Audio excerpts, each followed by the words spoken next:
And I just come back from Sri Lanka. And when I go to Sri Lanka, or at these other places, I end up teaching monks how to meditate. And because a lot of them have got some really strange instructions of how to meditate, using force, using willpower. And once you understand how this mind works, it becomes so clear that that willpower will only take you so far. It will make the mind very tight, very stiff, and unable to go into the really peaceful states. And again, one of the reasons for that is for so many years, maybe a century or so, people have translated the Sanskrit Pali word for meditation, samadhi, as concentration, when it's nothing to do with concentration. But just that one mistake of the scholars, calling something concentration, that would imply that you have to achieve that through effort, through struggle. Just like in school, to concentrate, it does take a lot of energy and effort. But that's not what that word means. It means stillness. And once you get the idea of stillness in your head, the meditation is about being still. And many of you know from other religious traditions, we have that even in Christianity. There's in the Psalms it says, "Be still and know that thou art God." It's the only one place where they have some, seems to be a tantalizing indication that they knew something about meditation in the very, very early part of the Abrahamic religions.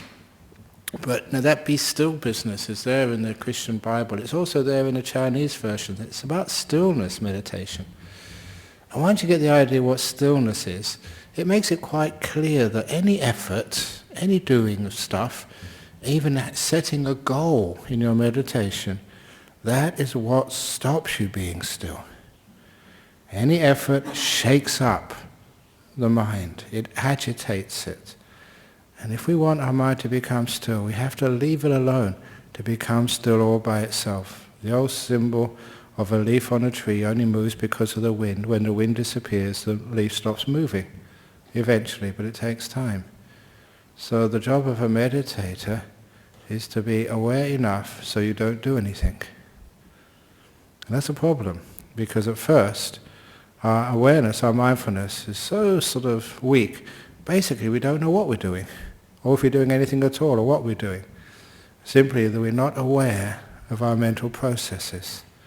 So a lot of times meditation is a balance of trying to be as still as we possibly can, but we're not really being still, enough to make the mindfulness a bit stronger. And this is one of the things with mindfulness. It's a huge thing in our modern world. The last few years it's become so popular that even apparently the British Parliament, the House of Commons, did 1 minute of mindfulness. All the MPs were silent for 1 minute, which was a struggle, if you know what a politician is like, for 1 minute to keeping your mouth shut. But they managed to do that for 1 minute. So that's how popular this mindfulness business has become. But it's places like here where you learn that the mindfulness has many different levels of power, of strength. And most mindfulness is just so weak you can't really be aware of what's going on. You try to be aware of what's going on, but you miss far too much. So in order to bring mindfulness to become really strong, we understand that the cause of powerful mindfulness is stillness. It's the stillness which makes mindfulness stronger and stronger. Just like, when the sun comes up in the early morning, you can't see very much. That's low intensity, so you can't see. When the first dawn comes up, you can't see colors. It takes greater intensity of light to see the colors. You just see silhouettes, black and white. But as the sun comes up and becomes brighter during the day, we can see more. We can start to see colors. It gets brighter and brighter. We can start to see more detail. As it becomes very, very bright, it's amazing what we can see. And that is like a simile for the growing of power of mindfulness. At first, it's like going out in the darkness. Yeah, we can see, we don't trip over, but we're not very clear what we see. And through stillness, your mindfulness gets stronger and stronger and stronger. And as mindfulness gets stronger, you see much more. When it gets really strong, you can see a huge amount. When it's incredibly strong, as I say, even the carpet looks incredibly beautiful. There's so much there which you can see, which you normally can't. That is just the nature of mindfulness. Now this is why The whole process of meditation is mindfulness and stillness working with each other to make the mind more and more still, more and more powerful. Stillness feeds mindfulness. It makes mindfulness brighter. When mindfulness is brighter, it can see where you're doing stuff. So that can be stopped. Once you see it, you can stop it and become more still, which means the mindfulness gets stronger, which means you can start to see other things you're interfering with. You can stop that. The mindfulness gets even stronger, even more subtle things you can notice. You can stop that. And so the mindfulness increases, and as it increases, that enables you, empowers you to become more still. And the stillness gets stronger and stronger and stronger. Of course, along with that mindfulness and that stillness, you have to have some idea of what you're doing or why you're doing this. And that's why I keep on giving these instructions. Stillness. Being perfectly still so nothing moves. You're not doing anything. You, the person who thinks you're meditating, stop it. And if you want to have the profound teachings in one of the famous manuals of meditation used in Buddhism for centuries, the Visuddhimagga, there they give this really powerful little poem. The path is, but no traveller on it is seen. Nibbana is, but no one who enters it, not a person. You have to disappear. But the first part of that, the path of meditation is, but no traveller on it is seen. If you do the meditation, there is no real path. The meditation is lost. No traveller, no meditator, no one doing the meditation. When you don't do it, then the meditation happens. When you don't do anything, you just sit there and don't interfere. When you are perfectly still, not perfectly, that's still enough, then the mind starts to become really mindful. Meditation starts to happen. And you can feel that when meditation starts to happen, your mindfulness starts to increase. You can see more, you can feel more. You're more awake. And the other thing with meditation, the more powerful your mindfulness is, the more awake you are, the happier you are. Because this is another strange thing. It's like a byproduct. I called it a byproduct at first, but really it's more essential than that. The more still you are, the happier you are. In other words, your mindfulness gets powerful. And with that powerful mindfulness, there's a lot more joy and happiness. And this is why that when the mindfulness is very strong, you look at a little flower and it is beautiful, it's amazing. You look at sort of even your body and it's delightful. Whatever you look at, feel, hear, taste, when you've got strong mindfulness, is always delightful. It's the opposite of someone who's depressed. That's incredibly low mindfulness. Because people who have been depressed, everything is grey, you can't even see colours. You can't taste anything, or you taste it but there's no taste there. Even bright colours are just like pastel. You just can't pick it up. Your energy is so low. And of course that's a very, very unpleasant state to be in. But when the mindfulness starts to increase and gets power, starts to get really strong because of stillness, then whatever you see, you hear, you taste becomes so incredibly, amazingly delicious, fantastic. I often say that when people go on retreats, the food is always delicious when you're on a meditation retreat. And if you tasted that food this afternoon, it would be nowhere near as tasty. The flavors will not be picked up by you because you're not so aware. So, the goal of this meditation is stillness. As you go through stillness, your mindfulness increases in its power. That allows you to sharpen up the stillness, to make it more effective. You start to see where you are interfering. So you stop that, and the stillness gets stronger and more delightful, and that allows you to overcome even more subtle ways you're interfering with the process.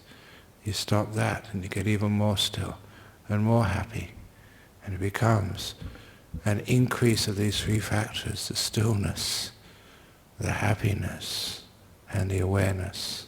All grow supporting one another. That is the path of meditation. Such a simple thing when you know what it is. Your job is to be aware and do nothing. Easy. Okay? Okay, let's give it a try. So, sitting down, crossing your legs. You want to cross your legs?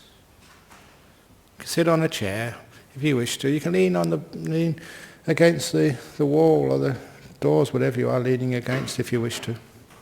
But at least get your body comfortable.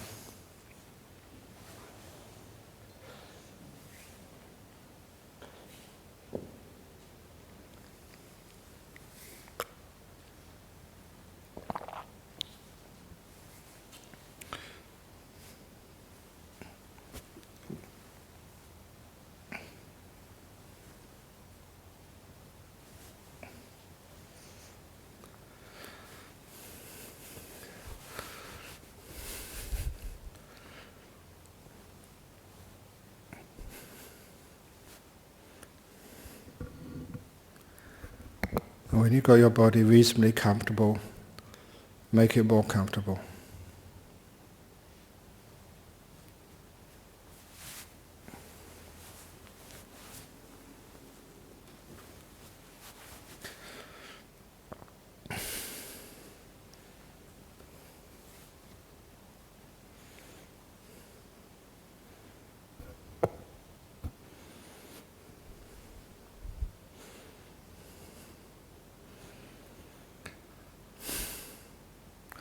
With your eyes closed, you can always be far more aware of your physical sensations.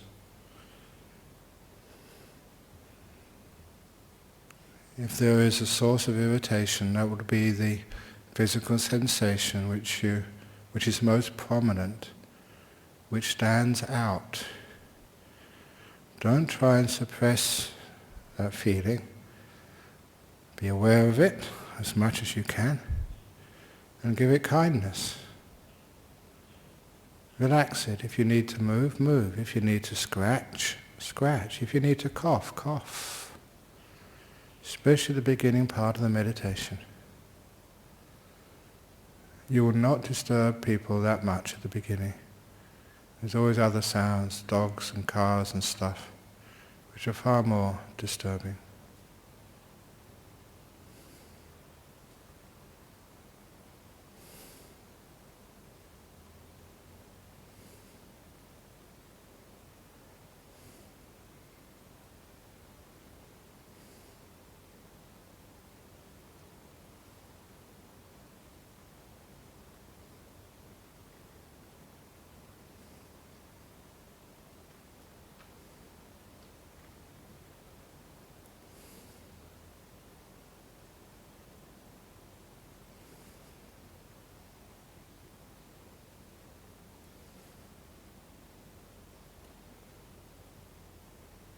When the most prominent feeling is dealt with, there may be a couple of others.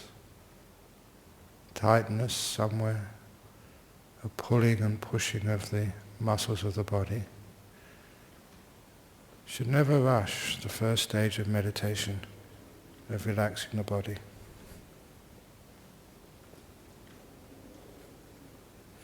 If you do, you'll have aches and pains later, which will stop you getting into deep meditation.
When the body is really relaxed, it should feel really comfortable I always tend to notice the delight of a relaxed body, a certain type of pleasure which I have got to know, similar to what I expect people to feel when they're at the beach, relaxing, where the body is not pushed and pulled and made tense by all the activities of life. It is cared for. It comes to a state of comfort, as much comfort as you can get. And that's delightful.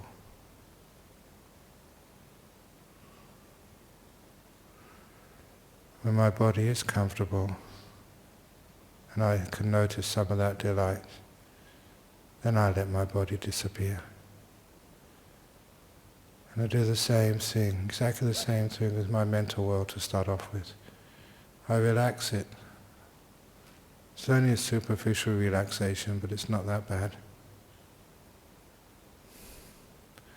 There's so many things I have to do which keep pulling me off into the future. Things I have to remember from the past which keep holding me back in the past. It's like I've got these two ropes around my neck, one pulling me to the future, one pulling me to the past. I untie those ropes, the ropes to my mind, keeping me in the past, pulling me off into some future plan or fear.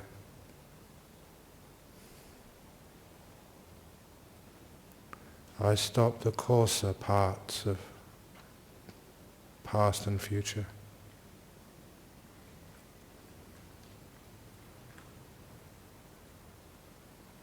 And I try to be aware of this amazing thing we call the present moment, now. A place without mental stress, where nothing is pulling you or pushing you. The past is gone, future not yet arrived. This present moment, you can't really judge it yet. It's just new, it's fresh, alive. It's now. And I learn how to be aware of this present moment. And to maintain it, I use kindness. Whatever I experience now, I smile on it. I'm kind to it, because I know whatever I'm compassionate towards tends to stay with me. If I give it any ill will, try and change it, I just chase it away. So I'm aware of this present moment, whether it's a bodily feeling, a sound, or whatever, and I add kindness. The door of my heart is open to you now, whatever this is.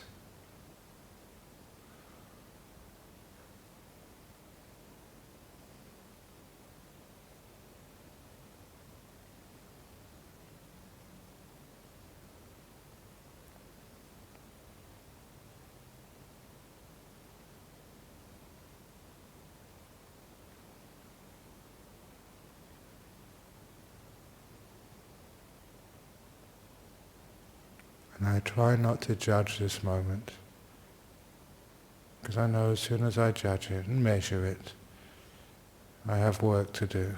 I can make it better, get rid of problems. I don't measure this moment, I accept it fully, with no judgment. Just being here, opening the door of my heart, unconditional mindfulness.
Seeing how still you can make your mind.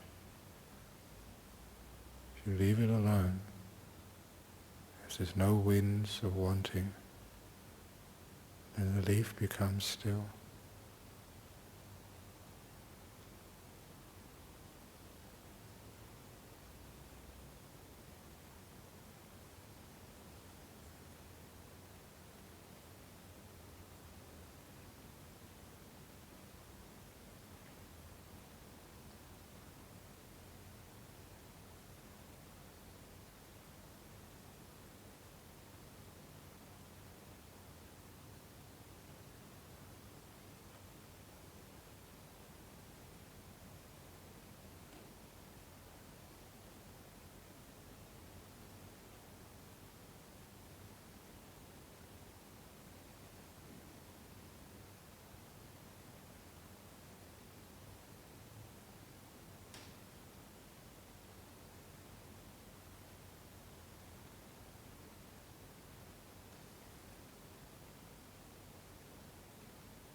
close to the end of the meditation now. How did that go? And how do you feel?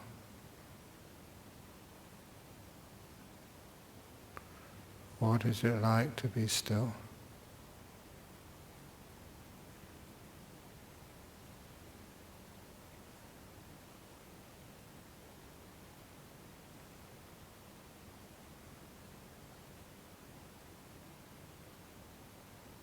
This is meditation.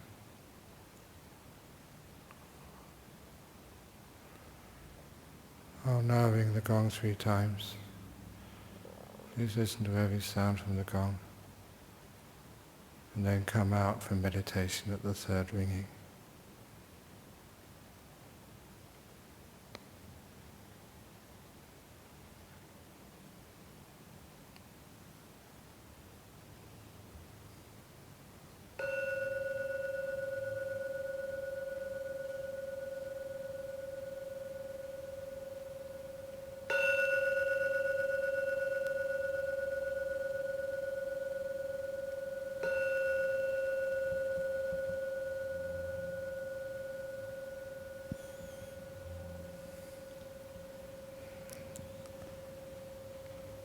Ooh.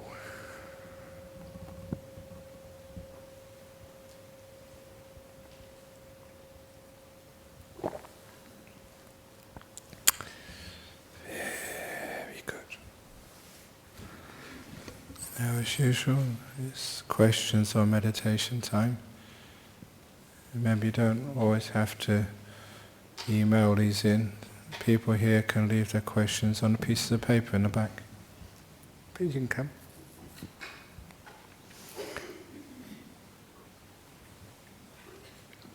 Well, there's only one here. Is there any questions in the box in the back? No? Okay.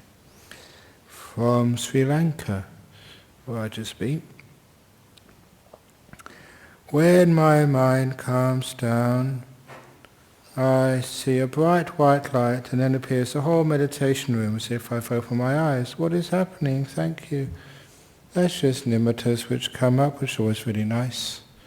It means when you do really become still, then the mindfulness gets so powerful, and the energy gets really strong, and the way that appears inside the mind, you see these nimittas, these lights which come up. It's only when your mind gets really still, the mind, the sixth sense gets very strong. As I always say, just from the time of the Greeks and the Buddhists, they always mention that you have 6 senses. Seeing, hearing, smelling, tasting, touching is suppressed. That gets very still, and the mind becomes very powerful. All the energy goes to the mind. That's why we call it mindfulness. And the mindfulness is really strong. You have happiness. 5 senses disappear, and all you've got left is the mind. And that's where you usually see a beautiful light arises in the mind. And that's just the nature of these things. So here your mind has calmed down, and you see a beautiful bright white light. The light can be any colour, it can be blues and yellows and stuff. But white light is good. And appears the whole meditation room. So what that's really doing, that was the last vision which you saw, the meditation room.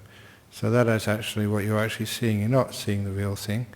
It'll be just the image of it in your mind. If you see the meditation room instead of the white light, it means your mind's got a bit too complicated. So if you see the whole meditation room, just choose one little part of that meditation room, which is an image in your mind's eye, which looks the more beautiful than anything else. And then when you focus on the most beautiful part of that complicated image, which is a meditation room, then you'll find that the mind will come back to a simple white light again. That is always the best. So the fact you see in the meditation room, it's not real meditation room, it's the image in your mind. This is just a sign that the mind was a little bit not calm enough. So you did something. Just relax, do absolutely nothing, and the power of the mind gets stronger, and you see the beautiful white light. When you see that beautiful white light, what do you do next? As usual, absolutely nothing. Just keep on being even more and more still, and that light gets stronger and more incredibly beautiful. You start getting to the ecstasy states. And once you start doing this, you really get into these jhanas and have a wonderful time. And as I mentioned to some monks on, when was it, Tuesday or Monday or something last week, telling them that it's such a great shame that you're Buddhists. Because if you get into those ecstasy states as a Christian, you become a saint. They name churches and schools and hospitals after you. Unfortunately, as a Buddhist, you realize there's more to go yet, so you don't get any sort of names after you. You can get St. Thomas's, St. Jesse's, and other places, St. Brahms. Because that's what some of these saints in the Middle Ages did. And they got these incredible, beautiful states of mind and ecstasies, and they thought that was amazing. But anyway, this is what happens. That's why this meditation is incredible when you really get into it. It's not, many people come here, they meditate to get a bit of peace and quiet in their life, to lessen their stress, to cure their cancers, and goodness knows what else, why you come here. But if you keep coming here, this really blows your mind, the sort of stuff which happens to you in meditation. Incredible, powerful lights in the mind, the nimittas. And there's a few things just to know about these. Number one, please never get afraid. A few people in Sri Lanka last week, they were saying they get these beautiful lights, they get afraid of their power and it just all falls apart. There's nothing to be afraid of in meditation. In fact, somebody often asks, is there any dangers at all, any bad side effects? And the only bad side effects I've seen over the years, and it's not really bad, but the only side effects you should be careful of, that if you meditate a lot and you get these incredible, beautiful white lights and you get into these jhanas, you are quite likely to lose all your hair.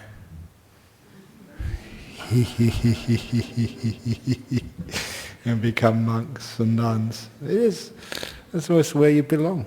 And you have a great time and just... It's not as if you're giving up anything, becoming a monk or a nun, that's where you belong. Just blissing out all day. Not a bad lifestyle, is it?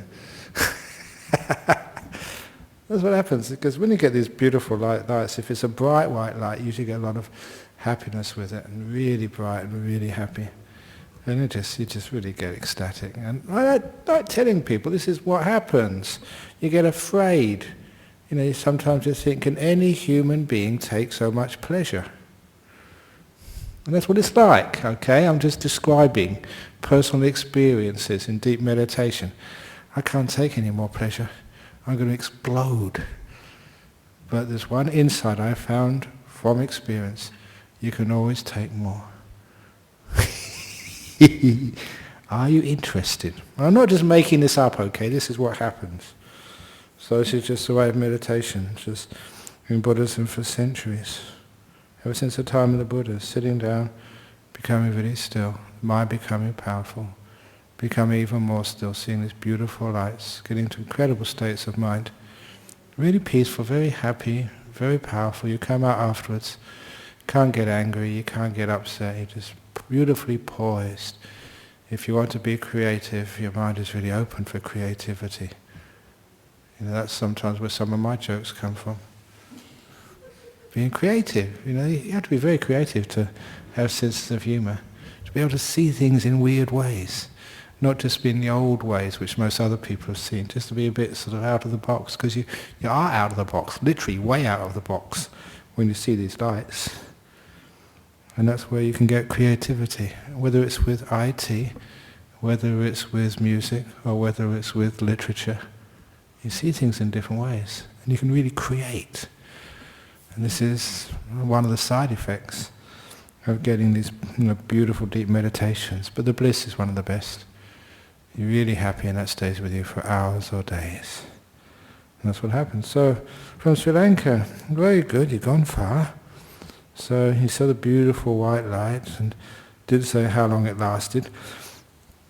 Find out when you come out from these, why? Why did that happen? What did you do in that meditation which got these beautiful lights up?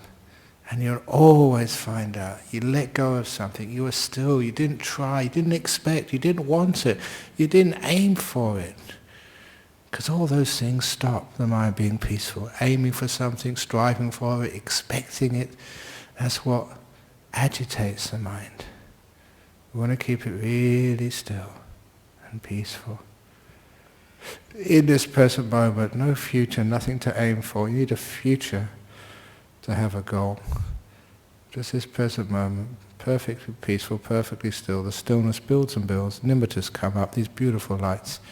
Carry on being still, even more still. That shows you've got some really strong mindfulness there. Just make sure the mindfulness is used so you can take that deeper. Eventually get into the incredible jhanas. If you want to learn more about those, my little book which I wrote, Mindfulness, Bliss and Beyond, the handbook, which actually when I was in Vietnam I was actually told that was considered to be a classic in Vietnam, and they were giving it to all the young monks who ordained there. As, when they ordained as monks, they give them a few books, and that's one of them.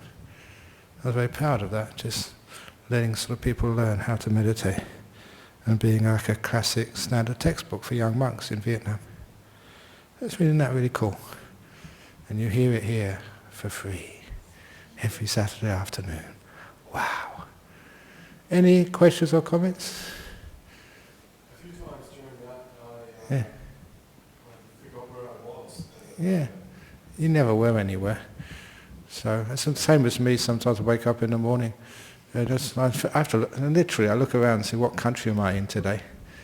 And sometimes you just don't know until, oh yeah, it's Malaysia today, Singapore.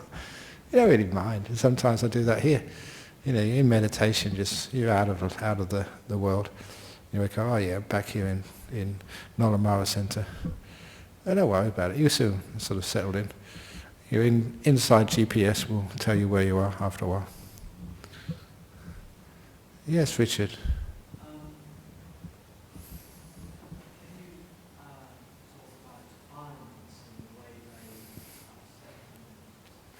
Yeah, defilements. It's all about wanting something or not wanting something, getting rid of stuff. Basically, you've got ill will, negativities, trying to get rid of something.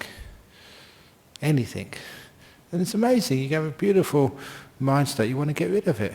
Absolutely crazy stuff. Because, we have ill will, we're not really happy with it, we're afraid of it. That's all sort of defilements. And always wanting something. I want something more, I want more happiness. And this is an amazing thing, when you really want happiness and you go searching for it in the world, you only get trouble. But when you just let things be and be perfectly still, you have more pleasure than you can handle. Literally. But you can handle it, you learn. It's one of the trainings which we give people, how to handle extreme pleasure. I like talking like this, because you're a monk, you're not supposed to have pleasure. Yeah, you want to really find out? Yes, you've got a question there.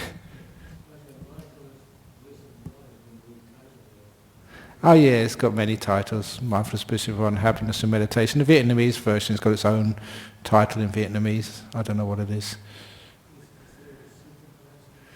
Yes, there is a sutta class tomorrow for those who want to listen about some more of the Buddha's teachings. So that's coming tomorrow. I'm doing that tomorrow afternoon, 3 till 4:15 or around that time. And it's the last one for the season until we have our rains retreat. And that one, I'm doing some sutras from the Samyutta Nikaya, this time from the Satipatthana Samyutta. So you don't need to bring your book. I'll just do printouts for you. Tomorrow afternoon. Woohoo. Oh, it's really nice. This is just really good meditation weather. Not too cold but rainy, because it's useless for anything else. But meditation is just nice. So anyway, we had a nice deep question there. So eventually, if you haven't seen any lights yet, don't worry about them. Don't think, oh, I'm hopeless. All these people talking about lights and bliss, and I just get bored out of my skull, and thoughts come along, and I get sleepy, I get restless. Oh, yes, you wait. It comes. Nothing to do with you, but everything to do with when you disappear. When the traveller disappears, the path happens. Woohoo. Okay, so I'm going to just pay respects to Buddha Dhamma Sangha. Any other questions, you can line up here to ask them.